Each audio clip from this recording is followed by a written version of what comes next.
School டைமில் பசங்களுக்கு அறக்க பறக்க நம்ம செஞ்சு முடிச்சு எதனா பண்ணி கொடுத்துருவோம்.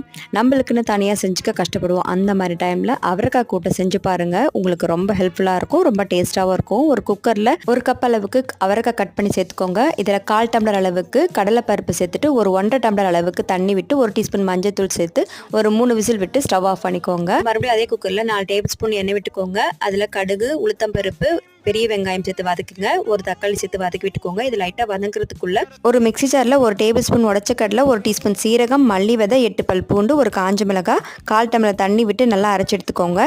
இதில் சேர்த்துட்டு 1 டேபிள் ஸ்பூன் உப்பு சேர்த்துக்கோங்க. வேக வச்ச அவரைக்காயும் சேர்த்துட்டு ஒரு தடவை கலந்து விட்டுட்டு குக்கரை மூடி போட்டு ஒரு 2 விசில் விட்டு ஸ்டவ் ஆஃப் பண்ணிக்கோங்க. உங்களுக்கு விருப்பம் இருந்தால் லெமன் ஜூஸ் சேர்த்துக்கோங்க. ஒரு தடவை கலந்துட்டு கருவேப்பிலை சேர்த்து சுட சுட சாதத்தில் இந்த அவரைக்காய் கூட்டோட ஒரு வத்தல் வச்சு சாப்பிட்டு பாருங்கள். அற்புதமாக இருக்கும். நைட்டு டிஃபனுக்கு தனியாக நீங்கள் சட்னி அரைக்க வேண்டாங்க. இந்த அவரைக்காய் கூட்டே போதும். இதே மாதிரி செஞ்சு பாருங்கள்.